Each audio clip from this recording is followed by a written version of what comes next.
those consumers who want to make really good environmental choices are unable to do this as efficiently as we might hope, and so that the problem is a kind of information overload problem that leads to a vagueness as to the information that is being conveyed. And so one result of the congestion, the research suggests, is that environmentally responsible choices by consumers are just less precise as they could be. Now, the other part of the talk that I wanted to bring that idea together with a concern about the direction of orthodox trademark scholarship, of an influential strand of trademark scholarship that is highly suspicious of and even disparaging of communicative functions of trademarks other than the source identifying function. And so the question that we posed ourselves here is, can trademark law or trademark concepts do anything about this problem? Can it respond to this problem? And the conclusion we reach is that dominant strands of trademark thinking really render trademark theory ill-adapted to engaging with the broader communicative functions of brands. And those communicative functions of brands, what I mean by that, what we mean by that, is the ability of consumers to pick goods that express their, let's say, broader political choices rather than their choices as to the particular source of the products and services. And so the kind of sort of starting point is that we see that corporate advertising about green policies has grown significantly. This is tracked by people who research the use of eco-brands. It's just in the last 20 years, 25 years, there's been an arithmetical increase. It's a straight line, but it's on an upward trajectory of these branding strategies, and a rising consumer misunderstanding of the eco-labels. And what this seems to be leading to is sort of industry frustration with the cost and complexity of the certification schemes that lie behind them, and a growing reluctance to use the certification schemes as a result of sort of information overload, consumer confusion about the standards themselves. All right. So the conventional understanding of trademarks, that trademarks should be tethered to their source identifying function, in the literature has been bolstered by what I think is a reactionary turn in scholarship that seeks to tether trademarks to that source identifying function and resists the idea that trademarks and brands might do other normatively valuable work that should have some kind of legal response. Should meet with some kind of legal response which enhances the ability of brands to communicate. It's one of the things that actually really interests me about intellectual property scholarship generally, is that there are manoeuvres and gestures that seem at one level to be progressive, but might be not taking account of more benign aspects of protection that could follow from stronger rights.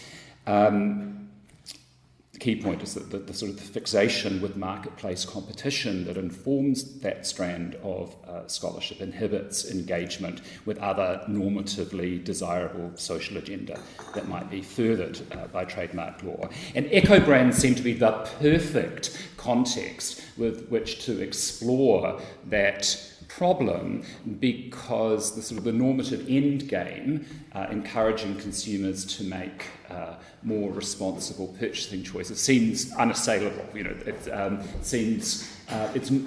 We played with GIs would be another context, but there it's less clear that what we're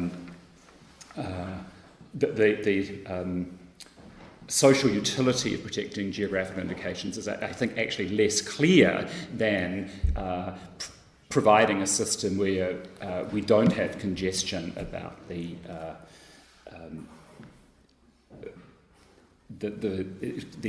environmental information that's being conveyed by the brands. So, as Henning said in the introduction, that part of the concern is with trademarks as an apparatus of private governance. I mean, that's really the sort of policy concern that's underlying the paper. So, I don't need to go through this in detail with this kind of audience, but what we're talking about is consumers voting with their wallets in ways that have broadly regulatory effects, thinking in the broadest sense.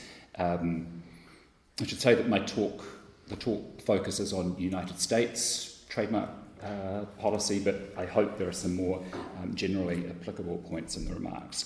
So, private governance is a key tool of environmental policy. Consumers avoiding cleaning products that have phosphates in them is effective in ways that top-down legal centralism can be also effective in removing the phosphates from the cleaning products. We know that consumers purchase products by trademarks. That's axiomatic. And therefore, trademarks are or should be a key apparatus of private governance to the extent that trademarks should be able to help consumers find goods and services that align with their political preferences. Now, why now? Why is this important? At this particular time in the United States, I think it's not an overstatement to say that there is an urgent need for private environmental governance, given the resistance to top-down regulation of the environment or legal centralism. Private market-oriented interventions in the environment are one of the few remaining viable responses to environmental issues.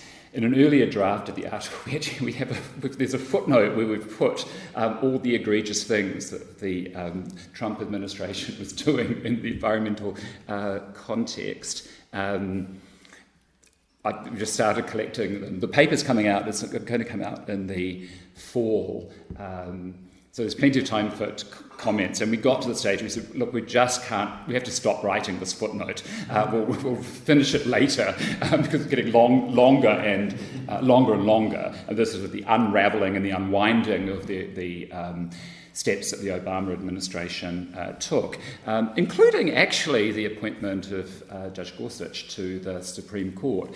Environmental groups were very concerned about his appointment because of scepticism that he has articulated about the degree of deference that the judicial branch should show toward administrative rulemaking.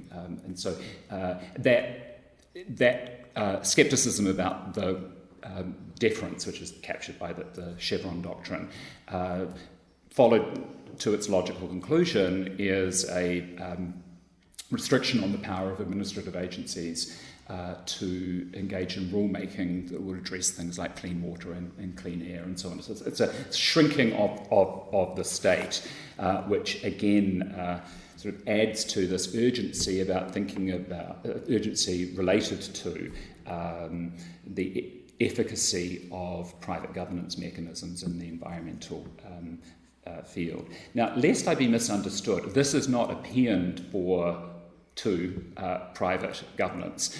You don't need to enter the debate about the relative virtues of legal centralism versus this kind of consumers voting with their wallet responses to the environment. Some of the literature on private governance has a championing flavour to it, grounded in a degree of scepticism about governments being able to or willing to work in this area.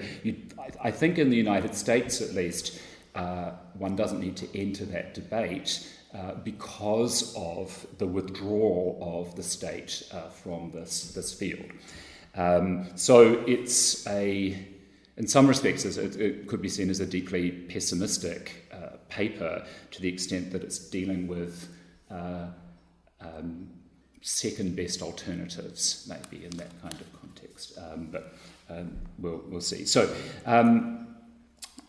in the environmental context, private governance, as you'll know, responds to a cluster of economic and political developments, rapid globalization, faltering multilateral environmental initiatives, along with a withdrawal of the state from the environmental context, like goods being treated alike, and so on. In the environmental context, private governance has been characterised by the rise of private certification schemes, along with the eco-labels that represent the certification systems. And they've been regarded as attractive because of their immunity from national regulation, and because they're initiatives outside of government. They don't operate in a uniform way at all. People who study these notice different kinds of trends, different kinds of responses in areas such as fish, timber, coffee, cleaning products. They're all different, and we should expect that because the schemes are creatures of the market, and at least in the United States, subject only to very light-handed regulation. And the regulation is not directed really at the standards themselves. The regulation is directed at sort of anti-competitive issues about who's in, who's out. Are you discriminating in that kind of way? But the ultimate success of these market-oriented initiatives just depends on consumers being able to identify the goods and services that reflect their choices.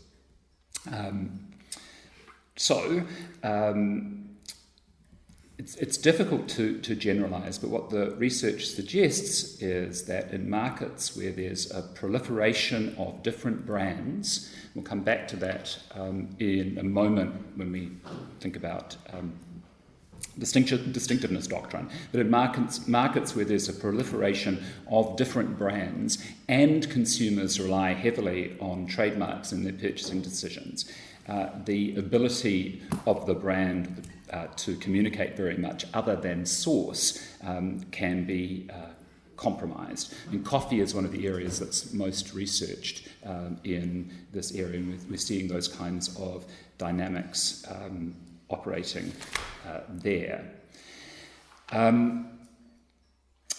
So just a few points about eco-labels. They operate as a kind of private governance mechanism to the extent that they target public goods, reputation and standards.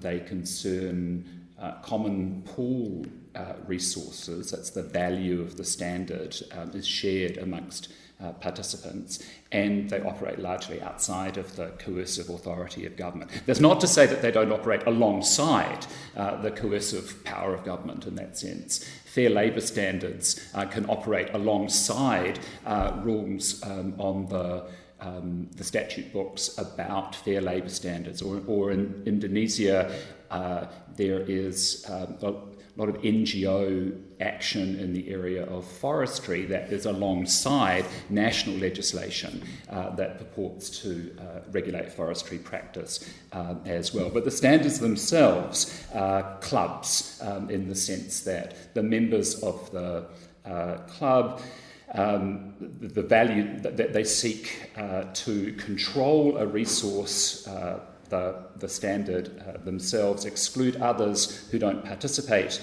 in the club to enhance the reputation of the group. And so as a result, there's a pooling of resources, the significant resources that can go into developing the standards, and a spreading of the administrative costs. And in some contexts, the standards are very complex. Fishing is a particularly good example about the contending with limited data, complexities of ecosystems, and so on. And so there's the sense of how do you pool the costs of that resource in the club. Now, when we get to trademarks, I'm interested in the efficacy of eco brands because of the positive environmental effects that they can have. But I'm also intrigued by the relationship between that kind of positive communicative function and ideas about how trademarks should be regulated. But I'm going to say at this point in the talk, I hope that there is some kind of agreement in the room as to the normative value of mechanisms that encourage consumers to make environmentally responsible choices. And that's key when we get to the way I think some trademark scholarship stacks the deck against the value of communicative functions of marks. So if you don't think that it's valuable from a societal perspective to facilitate responsible environmental choices by consumers, then we don't have anything really to say to each other, I think, in the context of this talk. But I'm going to take that as a given. Now, if the concern is trying to remove the clutter in the environmental messaging that operates in some markets, if that's the concern, then some of you might be asking, well, what on earth has trademark law got to do with this? Because in many respects, traditional trademark doctrines and thinking encourage clutter, but intervenes only when that clutter leads to confusion as to source.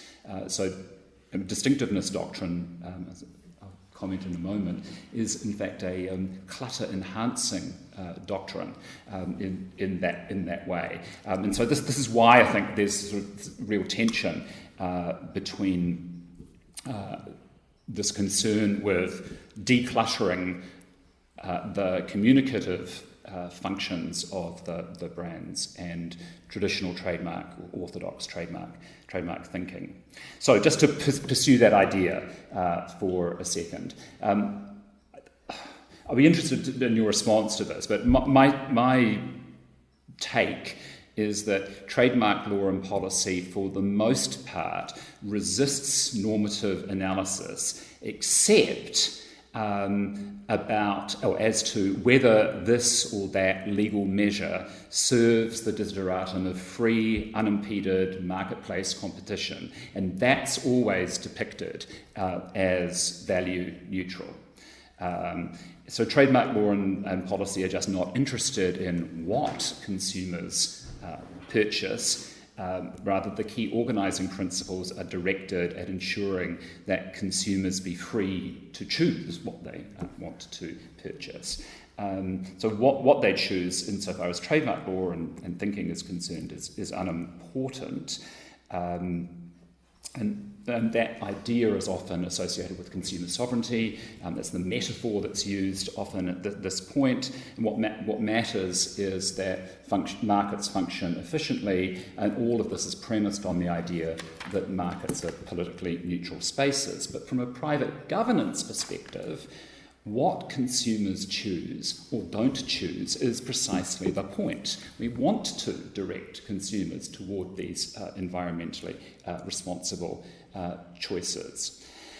But with there's no way of putting it with a confusing, congested eco-brand ecosystem, there's no way of avoiding environmental metaphors in this kind of context. The opportunities for members of these clubs to fully internalise the investment in the standards themselves is undermined which seems to be causing, in some contexts, a sort of a downward spiral, with firms walking away, leading to a relaxation of standards, competition between certifying authorities. Certainly see that in Indonesian timber, for example, and all of that contributes to the cacophony of brands that I talked about, the cacophony of messages that I described at the beginning.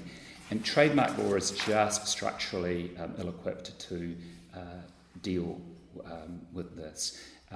First, I just want to reiterate the point that the marketplace congestion that the private governance literature describes and is concerned about is not consumer confusion as to source.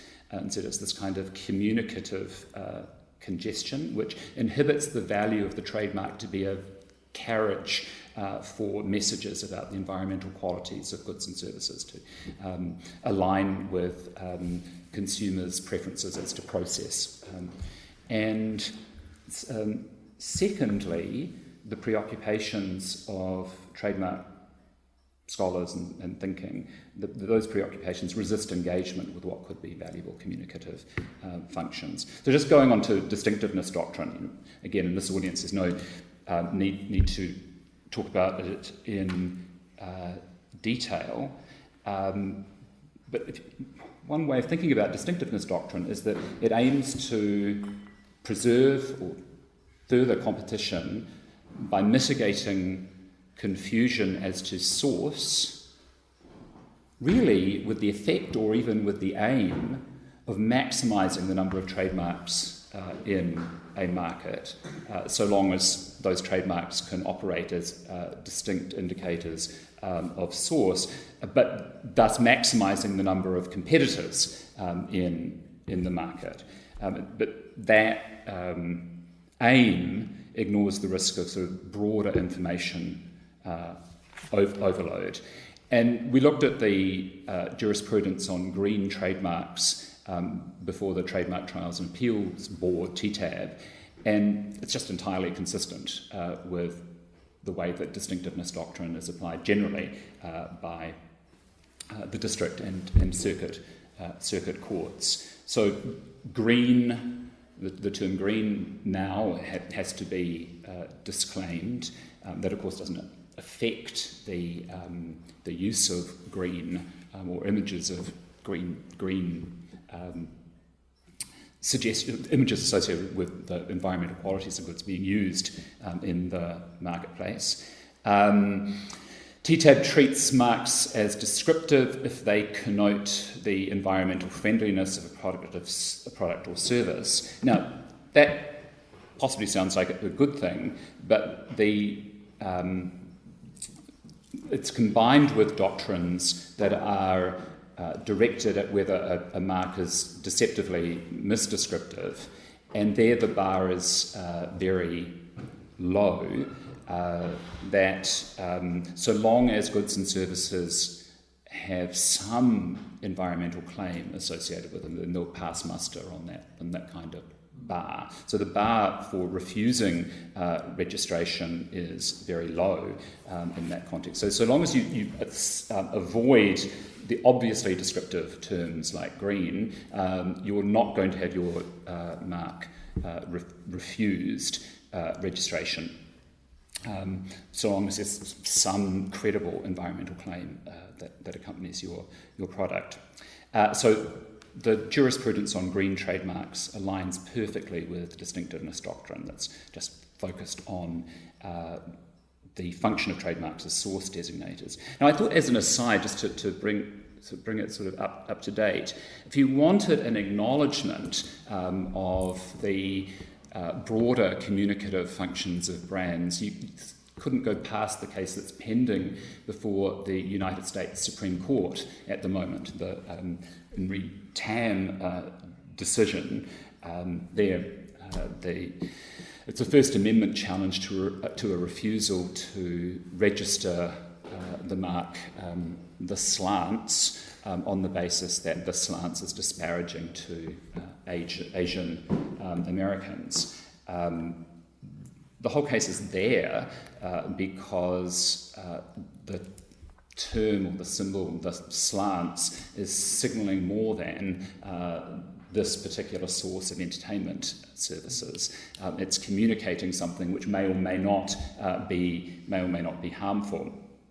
But one of the things that's intriguing is I encourage you to look at the oral argument in the case. There is a fabulously interesting exchange between Justice Breyer and counsel about the function of trademarks, and I think it sort of illustrates a lot of what's in the paper in many ways. It's got nothing to do with green trademarks. In many respects, it has everything to do with green trademarks.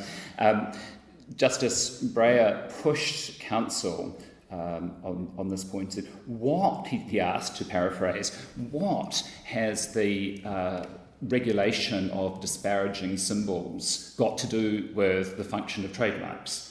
In essence, why is the government regulating meaning in this kind of way in the Lanham Act, in an act that's supposed to be about signalling, making these signals as to source? And there's sort of an exchange about that. But one of the things that I think is behind Justice Breyer's questioning of counsel is a set of assumptions about what the appropriate function of a trademark is. If you buy into those, then all of the critiques about protections for broader communicative functions, all of the critiques seem unassailable. But if you don't think that source designation is the sole function of trademarks, then that changes the analysis. The question is not how closely does this or that doctrine comply with this trademark Grundnorm. The question that's posed is actually much more uncomfortable, which is what is the societal utility of this or that doctrine? And that's precisely what orthodox trademark scholarship tries to avoid engaging with. No, in thinking about this point or this conundrum, we went back to the leading scholarship that began this very influential strand of trademark thinking, intellectual property thinking generally in the United States. So it began the trend or the strand of thinking about resisting expanded trademark rights. And I greatly admire the scholars who have adopted this line of thinking, and a number of them are my friends. But I do have concerns. And the focus of our inquiry was, how does that scholarship treat hybrid functions of trademarks, illustrated by a case like this? And this is where I think the scholarship stacks the deck. And you can see this by the examples that are typically chosen. So this is the light relief. Sorry, there's not much, but that I promised. One prominent example that informs some of the early literature is the use of the word Barbie on a T-shirt. So let's assume that the T-shirt is not manufactured by Mattel, and Mattel doesn't have anything to do with it. Mattel probably nowadays does manufacture T-shirts under its own brand. This is a kind of hybrid use of the trademark, because on the one level it may be signalling something about the source of this particular T-shirt. On the other aspect of its communication is that it's signalling something about the 12-inch plastic toy associated with Mattel. And it's a kind of in this kind of context, it's a communicative surplus, and the view of this line of scholarship is that the Mattel in this context should not be entitled to that communicative surplus, should not be entitled to property rights in that communicative surplus. Why is this an example that serves that line of thinking so well? I'll go out on a limb here. Some of you might be Barbie aficionados, but I think it serves it well because an allegiance with a 12-inch toy is trivial. It is not something that is valuable from a societal perspective. So it's very easy to disparage claims as to ownership of or rights in that kind of communicative surplus that could affect a trader like this. The other typical manoeuvre is to refer to parodies of trademarks. And so again, it's another kind of communicative surplus.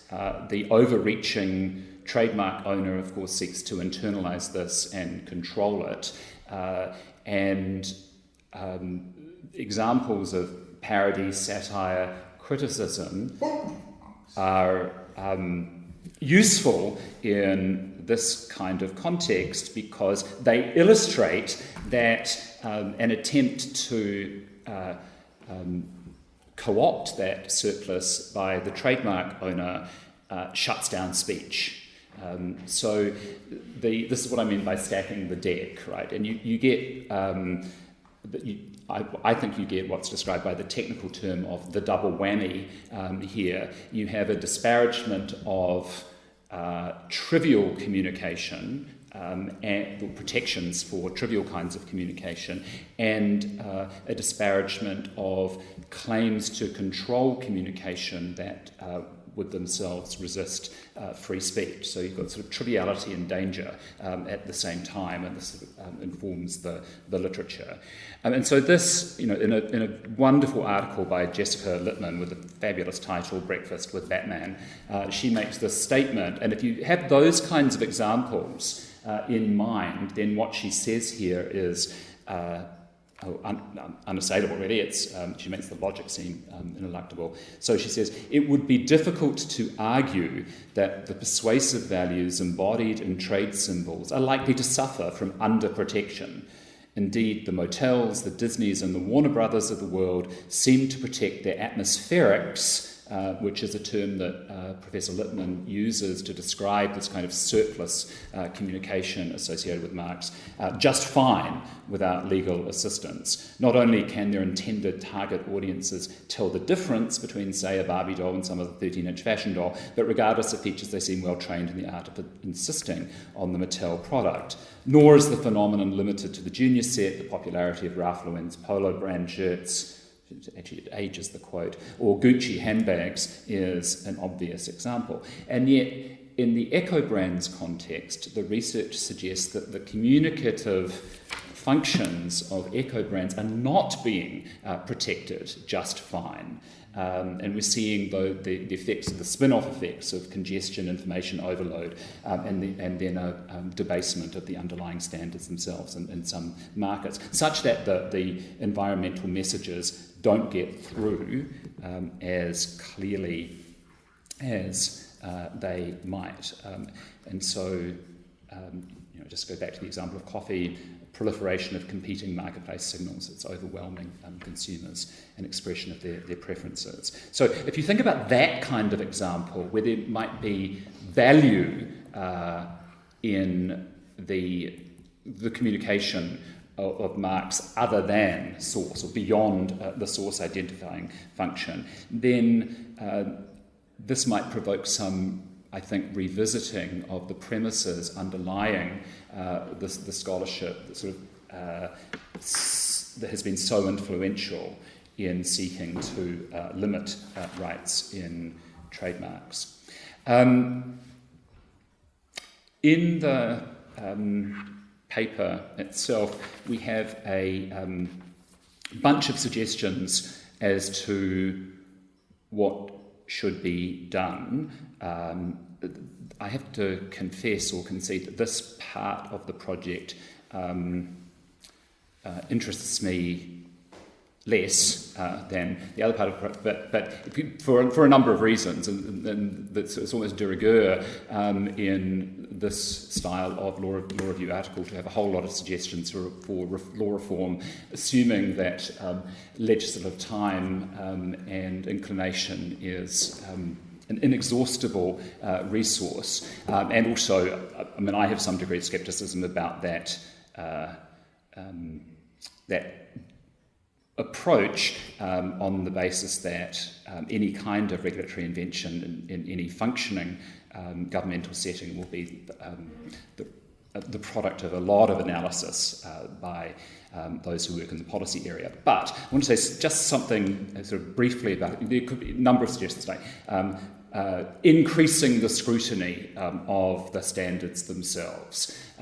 So that would be one. The federal government withdrew from that field about 2 decades ago, but you could increase the standards, genuine scrutiny of the standards themselves by the EPA or some relevant government agency that could do that. I suspect, drawing for the reasons that Jenny Fromer advances in her Stanford Law Review piece, that there's probably only an appetite for procedural responses in the context, so transparency and did you consult, those kinds of things. We go further than that and suggest there might be a limitation on the number of trademarks that are able to be used in certain contexts where we know that this congestion effect is occurring, and there are earnest efforts on the part of some players to develop, invest in and live up to environmental standards. And then the sort of third suggestion is a kind of an adaptation of dilution doctrine. We don't mean literally dilution doctrine, but drawing on those ideas of dilution to ask the question, how would the addition of this mark in this kind of congested context affect consumers' ability to see through and find goods that they want. So dilution doctrine is typically thought of as how would this use affect the mark's ability to signal source. We're asking how would the addition of this player in the market affect the clarity and receipt of messages about the environmental characteristics of goods and services. One thing I do want you to notice about all of those suggestions, they are regulatory to some extent, but we speculate that they would be more attractive in the current environment because they're not direct regulation of emission standards, for example. They're the kind of regulation that's directed at making markets for these kinds of preferences operate more efficiently and effectively. And in the current situation we're in, that's probably the more palatable kind of regulatory response that is available. But